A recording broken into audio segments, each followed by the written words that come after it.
tenemos otra encantadora dama, pero además con un mensaje siempre enaltecedor, muy profesional y como siempre también con la elegancia que le acompaña y esa delicadeza propia de la doctora Cristina Balinotti. Ahí la tienen, doctora, cuánto gusto tenerla por acá. Algún tiempo que no la tenía, pero de verdad que se ve perfecto, doctora, no se preocupe. Además, el público lo que admira es su presencia y su talento.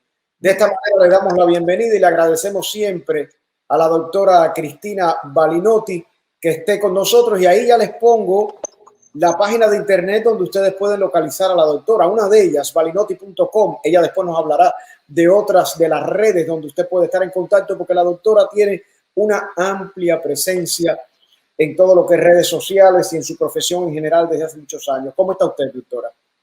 Muy bien, por suerte, un placer estar contigo, como siempre. Bueno, como siempre. Independientemente de lo refrescante y enaltecedora que es su presencia, tengo unos datos por aquí nada agradables. Íbamos a hablar de violencia que ha ocurrido, pero es que no podemos hablar ya del pasado porque hoy, precisamente, escuche esto, hay un niño y 2 personas muertas durante un tiroteo dentro de un supermercado Publix en Palm Beach. ¿Qué análisis hace usted de esta ola de violencia que vivimos, doctora Cristina Balinotti? Bueno, sin duda la violencia social es multifactorial, aunque existen variables que están presentes siempre en toda sociedad, como por ejemplo las diferencias raciales, la homofobia. Hay muchas cosas, la violencia doméstica en aumento. Todo eso está siempre bullendo allí en el corazón de la sociedad. Claro que en ciertos momentos, si se agrega una variable más de peso como ha sido la pandemia, puede influir en el colectivo de la violencia social, en el colectivo social. Sin duda, esto representó, más allá de todas las violencias que tenemos, raciales, domésticas, como te decía, todo tipo de violencia contra los niños, los ancianos, contra diferentes razas. Lamentablemente se une la pandemia y la pandemia genera una violencia invisible. ¿Cuál es esta violencia? Una violencia a través de una amenaza a la salud, digamos, inminente o a la salud en el futuro. Y esto genera, por supuesto, un cambio en el cerebro. La persona amenazada de esta manera no solo sufre su psicología, sino que todo esto se inicia en el cerebro con la amenaza y disparando ciertos circuitos del miedo en el cerebro. Y disparando también el cortisol. Y también disparando los trastornos mentales que ya existen antes o existían antes de la pandemia. Entonces, esto viene a ser como el último eslabón para generar un tipo de violencia mucho más aguda, que es la que estamos viendo ahora. Hay mucha enfermedad mental, también otro de los factores es el descuido de esa enfermedad mental durante la pandemia. El aislamiento, ¿qué decir de eso? No poder abrazar, no poder besar, estar siempre aislados en un departamento, eso ha provocado una gran violencia interna en cada uno de nosotros. De alguna manera ha modificado nuestro cerebro y estamos allí, ¿no es cierto? Actuando esa violencia general que sentimos. Doctora, pero fíjese, el dato que usted nos ofrece me llama mucho la atención y coincido con usted. Nadie ha analizado que lo que está ocurriendo puede ser factores post-pandémicos, la tenencia de armas. Bueno, es que si no hubiese armas de fuego, matarían de otra manera, aunque no serían armas de exterminio tan rápido, ¿no? Pero se puede atribuir solo a la tenencia y a la flexibilidad de portar armas de fuego, de acuerdo a la ley, o somos una sociedad enferma que a mi interpretación viene desde la formación de nuestros niños, a los cuales les regalamos juegos violentos, se pasan horas frente a la televisión viendo cuestiones violentas donde la supremacía está dada por la fuerza y la violencia. ¿También se debe a eso? Todo hecho y toda conducta humana es multifactorial. vale decir que no es solo un solo factor. Digamos, las armas o la tenencia de armas pueden ser sin duda un factor que está de alguna manera colocando una cuña sobre esto. Pero también están los otros factores. La sociedad posmoderna, una sociedad del éxito, una sociedad de la exigencia económica. No todo el mundo es talentoso para hacer una fortuna y entonces hay mucha gente frustrada a nivel social porque no puede alcanzar esos estándares de lujo que vemos todos los días en televisión porque nos bombardean con todas esas cosas. De modo que también eso es un factor. Las redes sociales, en donde la gente se convoca fácilmente, alguien que tiene algún tipo de rencor, alguna persona fracasada o que se siente fracasada, puede convocar inmediatamente a una movilización, a cientos de personas con el mismo sentimiento que él. Vale decir que todo esto genera, como ves, son muchos factores y genera la situación en la que nos encontramos, que comenzó con la emergencia, por supuesto, de la posmodernidad. Doctora, en estas actitudes violentas que terminan a veces con la propia autoagresión, el suicidio de la persona que después de haberse cobrado varias vidas, por lo que usted me está diciendo, puede haber también un factor, lo que yo llamo el retorcimiento humano. Usted hablaba de la envidia.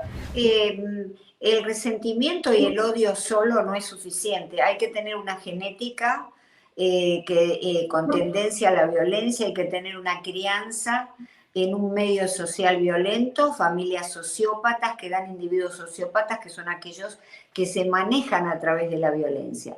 Entonces, es la única forma de expresión y si a eso le sumamos la genética con tendencias agresivas, sabemos que existe el gen guerrero, el gen de la violencia, particularmente en los hombres, en las mujeres también en menor cuantía. Vale decir que se suman estos factores y llevan a un individuo a la frustración que pueda sentir. Ahora, cualquiera puede sentirse frustrado, Tú y yo podemos sentir algún tipo de resentimiento porque somos seres humanos en algún momento de la vida, pero al no tener la genética, al no tener la crianza, no vamos a generar ningún acto de violencia. Vamos a tratar de resolverlo de otra forma. Con el mayor respeto, usted no solo nos brinda su conocimiento, sino también su elegancia, que eso es algo que falta hoy día muchísimo, doctora. La elegancia. Yo cada vez que veo una dama elegante, lo digo, porque honrar honra y de verdad que usted tipifica eso también. Doctora, ¿usted le ve alguna solución a esto? ¿Usted cree que desde los hogares, en la crianza de nuestros niños, podemos hacer algo para a futuro, a corto y largo, a mediano y largo plazo, frenar un poco esta violencia, ya no con presupuestos, ya no con la policía, sino desde adentro de nuestros propios hogares? Desde ya, los padres tienen que comprender que el ser humano, el niño que nace, es agresivo por naturaleza. Naturalmente llegamos al mundo con agresividad. Mamá y papá son los encargados de apaciguar esa violencia. No hay que dejarlo llorar, como se indica ahora desde algunas corrientes psicológicas. Hay que hablarle mucho desde pequeño para incentivar el desarrollo de la comunicación y el diálogo. Hay que estar atento. No hay que irritarse con el niño. Es decir, somos seres humanos de nuevo, podemos tener un mal momento, pero que nuestra constante, el 80-85% de conducta con el niño, sea una conducta beneficiosa, pacífica. Fíjate que ya la ciencia ha descubierto que la crianza agresiva, en donde se lo deja llorar, en donde hay indiferencia, dispara unas conexiones cerebrales a partir del cortisol. Es decir, que en el cerebro va a prevalecer el cortisol, que es la hormona del estrés. Mientras que si le damos una crianza pacífica, sus conexiones neuronales se van a realizar a través de la serotonina, que es una hormona que interviene, entre otras cosas, en el sueño, en sentirse bien. Si no, si lo criamos y le desarrollamos el cortisol, le gritamos, lo tratamos mal o somos indiferentes, vamos a dar un individuo agresivo que siempre va a estar reaccionando de una manera negativa. Es decir, que desde el hogar, que es el crisol donde se genera la personalidad humana, podemos hacer muchas cosas. Solo que tenemos que prestar atención a nuestros niños más de lo que prestamos atención al desarrollo económico, que es muy bueno y todos lo queremos. Si no tenemos niños, nos podemos dedicar al desarrollo económico exhaustivamente. Pero si tenemos niños, primero están esos hijos, ¿verdad? No los dejemos a merced de una sociedad y de un tiempo muy difícil que, déjame decirte, no es nuestro tiempo, no es el tiempo en que tú y yo nos criamos. Es decir, ahora hay mayor motivo de preocupación y mayor motivo para alertar a los padres a que estén con sus hijos. Doctora, me habían preguntado, a ver, creo que tengo una pregunta por aquí. Bueno, me dicen que el ser humano está pasando por una etapa o conducta de una educación distorsionada. Nos habían preguntado que pregúntele a la doctora el tema de los psicópatas. ¿Qué cosa es un psicópata? ¿Hay más psicópatas hombres que mujeres? ¿Es proporcional? ¿Qué cosa es un psicópata? Porque se habla mucho del psicópata hoy día. Sí, generalmente, claro, el psicópata no es un trastorno de personalidad, no es un trastorno psicológico, no es una enfermedad mental. Es una manera particular de ser llevada por un cerebro distinto. ¿En qué sentido? El cerebro del psicópata, si uno le hace un MRI funcional, es decir, que son videitos del cerebro en movimiento, y se le muestran imágenes de gente que tortura niños o animales, el circuito de las emociones en el cerebro no se enciende, está muy apagado, como una habitación apagada. Es decir, el psicópata nace con esta particularidad desgraciada de no sentir nada, no siente emociones. Prevalece mucho más en el hombre que en la mujer, pero está conectado con el cromosoma Y. De modo que podemos decir mucho acerca de esto, son imputables. Si cometen un crimen, conocen la diferencia entre el bien y el mal. Entonces, por lo tanto, son imputables. No se le puede adjudicar o sobreseír por enfermedad mental. Y el psicópata, por ejemplo, es algo que me han preguntado, es el tipo de persona que siente placer haciendo lo que él considera daño a los demás, no daño físico, sino daño emocional. Es el tipo de persona que, por ejemplo, tiene problemas con todo el mundo y se pregunta, bueno, ¿por qué yo tengo problemas con todo el mundo? Es el tipo de persona, como usted dijo, que no tiene sentimientos, de momento cambia su actitud radicalmente sin tener que considera que no tiene que dar ninguna explicación. ¿Son estos algunos rasgos del psicópata o cuáles más, doctora? El psicópata en realidad existe en un amplio rango que va del psicópata cotidiano, el compañero de la oficina, que cada vez que le pedimos un favor nunca está dispuesto y nos llama siempre a cualquier hora para escuchar sus problemas, para pedirnos algún consejo, nos pide dinero, pero él nunca está. Entonces, ese es el psicópata cotidiano, hasta el psicópata asesino de las películas. Pero déjame decirte que hay muchos más. Los psicópatas asesinos son en menor cantidad que estos psicópatas que están en alto rango. Por ejemplo, los narcisistas, ¿verdad? ¿Son narcisistas los psicópatas también? Un psicópata siempre es narcisista, un narcisista no necesariamente es un psicópata.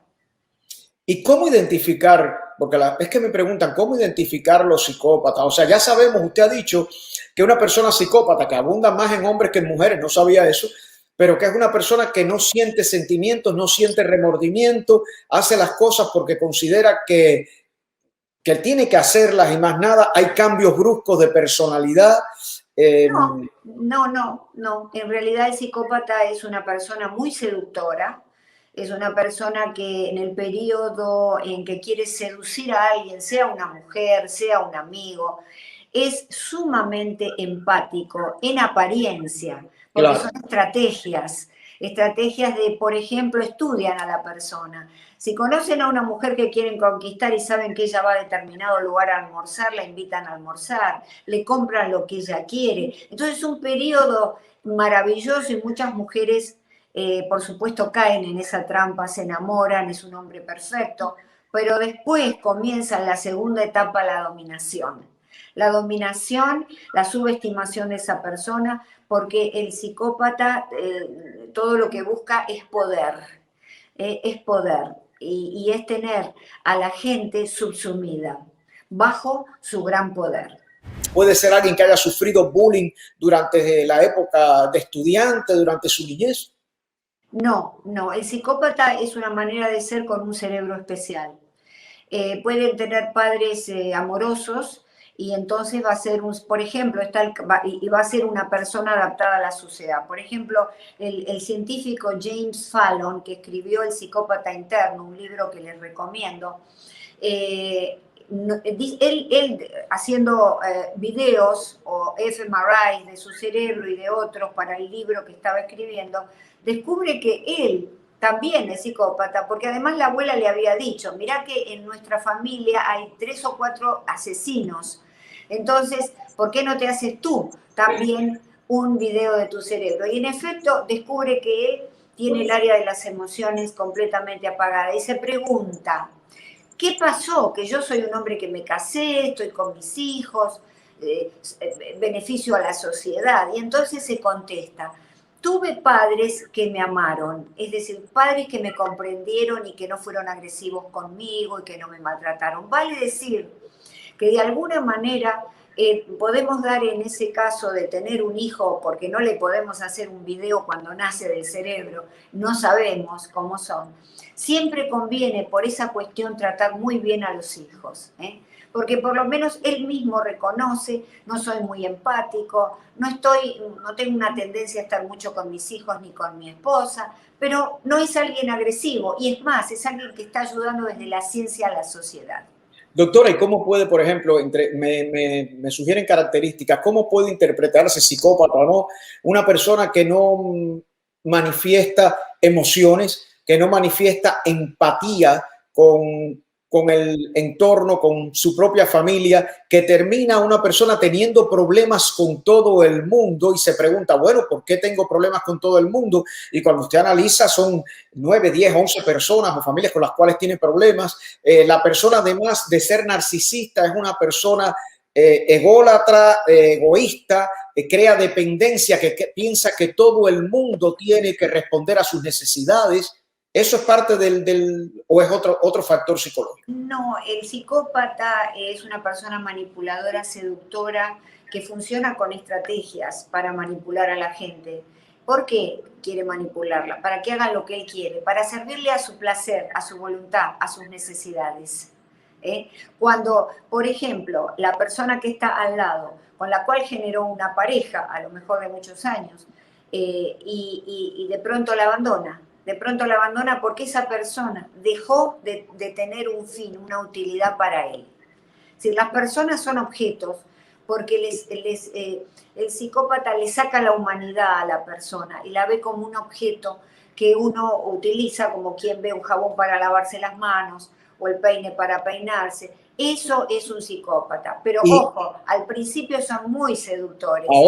Ahora esto que usted está diciendo es muy importante. Estamos conversando con la doctora Cristina Balinotti. Aquí pongo balinotti.com, donde ustedes pueden, después ella dirá también la universidad, la familia y demás. Pero lo que usted está diciendo es muy peligroso para las mujeres, porque tomando en consideración que la mayor parte de los psicópatas son hombres que pueden ser encantadores, que pueden ser seductores, que pueden tener una verborrea, hablar muy hermoso a la dama, seducirla. Hay un prototipo, por ejemplo, le pregunto, ¿el psicópata usted estaba diciendo que puede dejar a su pareja de ahora para luego, decirle te vas y no quiero tener más nada contigo y esta misma noche te vas? Así. Bueno, sí, claro, porque es como quien deja un plato después que comió. Doctora, pero buscan un tipo de mujer específica, una mujer con problemas, una mujer que sea mayor, una mujer que no sea muy bien dotada, o sea, el psicópata. Se habla de la acompañante, además, sí, la acompañante del psicópata o la pareja del psicópata. Es una persona que a su vez siente también placer porque estar con un psicópata le ocasiona un rush de adrenalina, porque claro, son personas nada normales, por decirlo con esta palabra, que en psicología no se usa, pero normal en torno a la norma de cualquier esposo. Digamos, son personas que proponen una vida muy violenta y muchas mujeres son adictas a esto. Y entonces encajan muy bien con estas personas. Y entonces, digamos, pagan el precio de ser abusadas, pero eso a su vez le genera cierta excitación psicológica. El psicópata desarrolla, porque también hay mujeres psicópatas, desarrollan ese síndrome que no sé si en Argentina se llamará así, pero ese síndrome del el chulo, o sea, que trata de depender de la pareja económicamente, que trata de no hacer el mayor esfuerzo, hacer lo mínimo, pero que, hasta como usted decía, tiene cierta presión, cierto control sobre su pareja y logra hasta que la pareja económicamente sea quien Sí. dé la cara. Los psicópatas son personas que en realidad les gusta mucho el poder. Los tenemos en la sociedad, los tenemos en la política del mundo entero, porque como ellos son narcisistas, necesitan esa atención en primer plano, entonces buscan el poder, son muy inteligentes y entonces lo logran. A través del poder seducen y a través del poder entonces maltratan a la persona que tienen al lado. Pueden ser los hijos, son esas personas que no tienen problema si están en la escala elevada de alto funcionamiento psicopático, digamos, no tienen problemas en dejar en la calle a los padres.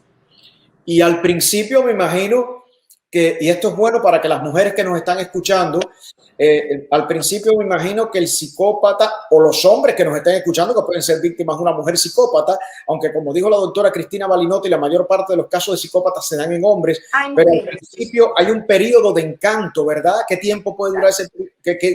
¿Cómo trabajan ellos eso? El periodo de encanto se termina en el momento en que él tiene la certeza, o ella, en el caso que lo esté haciendo con un hombre, pero él tenga la certeza de que esa persona está completamente rendida a los pies, que la tiene dominada, que la tiene domesticada como un animalito. De modo que ahí se rompe la luna de miel y comienza el abuso y comienza la agresión y comienzan toda una serie de maniobras que pueden ser abiertas. El psicópata no pega, el psicópata no golpea, el psicópata no golpea físicamente, golpea el corazón, golpea emocionalmente, hace luz de gas, que es otra de las gaslighting, que el cine lo ha mostrado en varias películas. Hay una que se llama Gaslighting, es que suele ocultarle a lo mejor, si se quiere deshacer de la esposa y hacerla pasar por loca, le oculta las cosas y después le dice, no, en realidad tú estás loca, nada pasa, está en el mismo lugar que lo dejaste, lo que pasa es que tú lo cambiaste de lugar. O menospreciar físicamente, menospreciar intelectualmente. Claro, comienza la manipulación. Si antes decían qué hermosa que eres, ahora se dedican a resaltar algún defecto. Y por supuesto, me imagino que el psicópata busca, en el caso de los hombres o de las damas, buscan siempre una pareja que quizás no sean tan atractivas para mantener mayor poder. O sea, para descubrir limitaciones, deficiencias, complejos en la otra persona y que eso lo usan como arma de poder. Sí, lo que pasa es que la persona, la pareja del psicópata, cuando dura mucho tiempo, no hablemos de la persona que termina en un trastorno psicológico severo, porque bueno, ha sido abusada psicológicamente. La pareja del psicópata que dura mucho, ella tiene una ganancia de placer también, como te indicaba. Es decir, sienten esa especie de excitación de vivir con una persona que la tiene siempre al borde del precipicio, que no sabe nunca lo que va a hacer. Doctora, me preguntan por aquí, cerramos el tema de los psicópatas, de eso hablaremos más adelante, porque también hay un factor psicológico en la personalidad. ¿Cómo se llaman aquellas personas, que lo hemos visto mucho en la sociedad latinoamericana, aquí mismo, que tienen la necesidad de un líder fuerte, de un dictador, de seguir a una persona, el macho alfa, ¿cómo se llama? ¿Cómo se llama ese tipo de personas? Hay dos respuestas, una psicológica individual y otra social.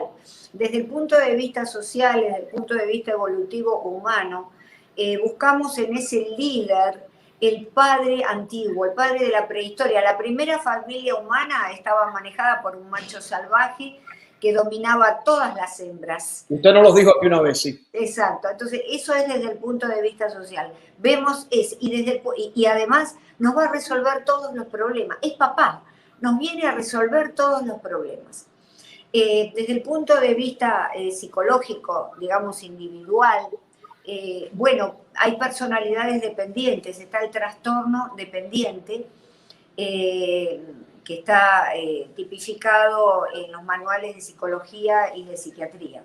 De modo que eso existe a nivel, personas con una autoestima muy baja, personas que no sienten capacidad para poder hacer ellos lo que quieren, entonces buscan a alguien que lo haga por ellos. Me preguntan por aquí. Y también tiene que ver con algún tipo de situación socioeconómica que viva el país para la emergencia de esta clase de líderes. Para los que acaban de ingresar al programa, vamos a dejar en plataforma y vamos a repetir este fin de semana lo mejor de este programa con la doctora Cristina Balinotti, balinotti.com, ahí ustedes pueden tener el contacto con la doctora. Me preguntan por acá, doctora, volvieron al tema, parece que hay muchos psicópatas por ahí o víctimas de psicópatas. ¿Cuál es la mejor estrategia a seguir una vez que el psicópata hace un daño emocional, que el psicópata pues rompe abruptamente relaciones familiares o relaciones amistosas, causa un daño de carácter emocional, de carácter financiero también o material? ¿Qué es la mejor estrategia a seguir cuando ese psicópata desconecta y deja a todo el mundo así? Con muchas preguntas. Cero contacto. Cero contacto. El psicópata no es pasible de terapia, de psicoterapia conversacional o de ningún tipo de terapia. ¿Por qué? Porque no puede empatizar. Entonces no va a poder empatizar con el psicólogo o el psiquiatra. No tienen cura, son así siempre. Cero contacto. No hay manera. Hay mujeres que sin ser la pareja del psicópata, de estas que buscan placer en la vida que les da el psicópata, hay mujeres que dicen, yo lo voy a cambiar, no, en algún momento va a cambiar, él es así, de vez en cuando se va, de vez en cuando no sé, pero en realidad no pueden cambiar, porque no pueden ser sometidos a ningún tratamiento psicológico. O sea, que lo que estamos viendo es que, por lo que usted está diciendo, que la psicópata o el psicópata, si en su camino se lleva a 9, 10, 11, 12 personas a su camino, la número 13 no va a ser la excepción también, va a ser otra víctima más. Exacto, exacto. Ahora, de nuevo, hay gradaciones, hay como un arco iris. Está el psicópata cotidiano, como te contaba, que normalmente vive bien, es un poco alejado de la familia, de los hijos. Está ese psicópata que no es el mejor de los amigos ni la persona más empática. Hasta los psicópatas que realmente pueden llegar a matar o pueden llegar a defraudar económicamente al padre, a la madre, a la abuela y no les interesa. Muy interesante. Doctora, vamos a tocar dos temitas más porque también no quiero abusar de su tiempo. Cuando hablábamos de la violencia, lo que le llama aquí violencia doméstica, el abuso, vimos un caso en Homestead donde un hombre llega, mata a su pareja, mata al niño, mata a la hermana. Esto lo estamos viendo a diario. ¿Cómo determinar o evitar esto a nivel familiar, doctora? Pues, ¿qué se puede hacer? Bueno, la persona que, en principio, decirle a las mujeres que si están pasando por una situación en la que el esposo les pega o las trata mal o las disminuye en algún momento, algún tipo de maltrato, inclusive indiferencia, que es el peor de los maltratos, bueno, tiene de alguna manera que buscar ayuda con un amigo, un sacerdote, con la propia familia, a hablarlo, no quedarse encerrada, hablarlo inmediatamente. Si la conducta escala, porque la persona maltratadora comienza con algo pequeño, si es maltrato físico, un empujón, hasta que finalmente va a escalar a golpearla, definitivamente a internarla en un hospital. Entonces, tiene que pedir ayuda, hablarlo y en lo posible lentamente hacer una terapia para poder despegarse de esa persona, porque son amores que no hay que pensar que uno lo puede cambiar esa situación. Uno tiene que poner la energía en cambiar la propia vida y en buscar una pareja adecuada. Doctora, además de balinotti.com que aparece en pantalla, donde pueden, bueno, usted tiene una presencia extraordinaria en las redes durante el último año. Yo he visto que va increciendo su presencia en las redes sociales. Esa es la parte positiva de las redes sociales que tanta gente mal utiliza. La doctora hace un extraordinario y provechoso uso social de las redes sociales Pero además de balinotti.com, ¿dónde pueden localizar la doctora Cristina Balinotti? Bueno, mi canal de YouTube, unifamilia.com. Ese es un link que inmediatamente conecta con mi canal de YouTube para evitar confusiones con mi nombre. Es decir, unifamilia.com. Y allí los invito a tu audiencia a suscribirse. Tengo miles de seguidores y están allí todos los temas de psicología social e individual para que puedan explorarlos. Ya lo tenemos en pantalla, unifamilia.com. Ya lo acabo de escribir, unifamilia.com o balinotti.com. Balinotti.com es mi website. Entonces, unifamilia.com. Quitamos el website, es toda la historia mía, de mi trabajo, son 5 páginas, las organizaciones mías, pero pueden ir a YouTube, mejor, unifamilia.com. Unifamilia.com aquí en YouTube. Lo demás ya es una cuestión política. Hay muchas personas frustradas con el señor Jiménez porque el señor Jiménez hizo anuncios, logró 80,000 seguidores, bueno, hizo promesas que no ha cumplido y cosas que no ha demostrado. Por su físico, por su forma de actuar, por su body language, ¿esto es un caso psicológico? ¿Es una persona normal? ¿Cómo lo ve usted profesionalmente? Bueno, desde el punto de vista del lenguaje gestual se ve poco, pero tiene un lenguaje conversacional, narrativo, muy florido, que va increyendo y que da la cuenta de una personalidad. Desde mi punto de vista, esto es especulativo, pero tiene un trastorno de megalomanía, es decir, es un megalomaníaco o un complejo de superioridad. Es decir, la megalomanía es un tipo de trastorno que se ve en el narcisismo y está categorizado dentro de lo que es el trastorno narcisista de la personalidad. Entonces, hay 2 tipos de estas personas megalomanías. Se topa también un poco con el delirio mesiánico. ¿Por qué? Porque este señor ha desarrollado un delirio. Y el delirio es toda una realidad que la persona se cree y sustituye a la realidad exterior. O sea, él se cree todo eso porque tiene una gran necesidad de que lo reconozcan, porque se cree superior y además cree que es alguien elegido para salvar un pueblo, para salvar a la gente que está sufriendo. Es decir, que este señor tiene rasgos de personalidad megalomaníacos o, de lo contrario, es un trastorno delirante megalomaníaco. Doctora, que realmente se detecta cuando la persona, más de un mes, porque menos de un mes no puede ser, más de un mes está constantemente hablando y creyendo en una realidad que él ha generado. ¿Y por qué? Última pregunta. Lleva más de un mes, ya lleva bastantes meses y va y regresa. Mi pregunta, porque usted hablaba de las redes sociales, ¿qué factor es el que provoca que tantas personas puedan seguir o al señor Jiménez o a cualquiera sin ofrecer pruebas, sin ofrecer evidencias, pero miles de personas lo siguen, miles de personas tienen cifrada una esperanza, una ilusión? ¿Qué factor, qué encanto tienen este tipo de personas para lograr, sin evidencia y prueba alguna, lograr seguidores? El Mesías, como decía usted. No, en realidad la gente vulnerable o gente que está sufriendo mucho la condición del régimen, gente que está herida socialmente. Y entonces a todos nos pasa que encontramos refugios en distintos ámbitos de la realidad cuando estamos padeciendo algo. Y queremos creer en alguien, porque el ser humano en definitiva quiere tener confianza en alguien, ¿no?